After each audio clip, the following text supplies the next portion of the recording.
So just a bit of a run through of the Kayak here. It's a Viking Tempo. It's actually quite an old one. One of the older models. The Fishermen, they don't sell them anymore or anything like that. Actually, we're one of the only ones that come out with like a mounted transom on the back. Now they all got Bixby, which is the motor runs off the rudder. What I've put in is little bits of Railblazer gear here and there, the rod holder, the brackets for the sounder and that. I'm just running low ramps 4 times, which is good enough, that's for sure. I did originally start off with this motor, which is a itty bitty 35cc 1.5, but it is 4-stroke. So it's pretty reliable, and fuel consumption is really low, but you only get about 10 k's an hour out of it. And then obviously I've moved up to the Mercury, which has only been out once so far, and I had a lot of issues with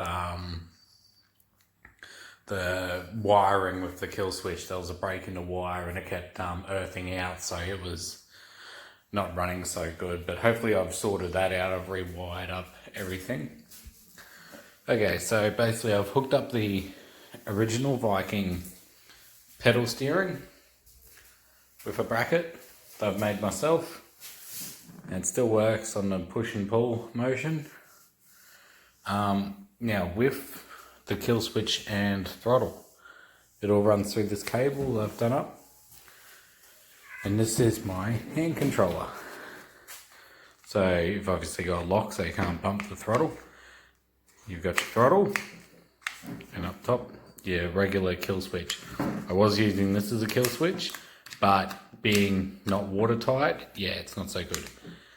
And this one here is a throttle lock.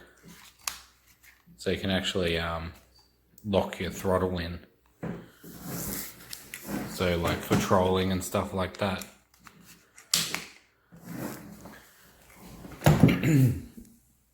I've done some just basic PVC holders, paint them. They actually made quite an effect. It looks a lot meaner with them. Yeah, that's basically the rundown. It is actually, yeah.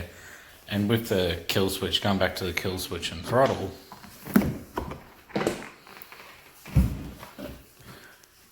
it is extremely simple to hook up a throttle cable, and I just heat shrink some cable for the kill switch and got the right connectors. Any other thing I did add is the hydrofoil, which I haven't tried out yet. Hopefully it keeps that nose down a bit more than what it has been doing. And yeah, that's the setup. Like I said, it's only been out once and I had a few issues with it, but hopefully they've all been sorted out and fixed up. And good to go for when we get some clear weather, which is hopefully in a few days.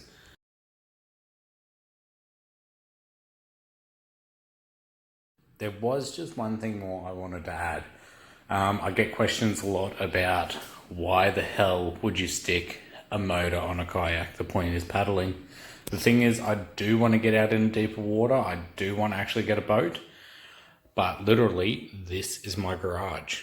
This is all the room I've got for my car and whatever. So when I do go back to work, the motor will go on the bench behind me on its rack, and my kayak actually gets hung up on the wall there. So basically it's an efficiency thing, and I want it to be different. Like, there isn't really that much people, doing really small setups like this. And yeah, I think it can be a bit of a game changer for someone that's on a budget and someone that wants to get out there in a smaller vessel. And not only that, with the Queensland laws, this is totally legal without any sort of licenses or any registration, as long as you stay within partially smooth water zones. Even then, you'll just need safety gear. And also, you know, it's, of course, safety gear is important, like life vests and flares and the V-sheet and stuff like that. But yeah, just thought I wanted to also mention that.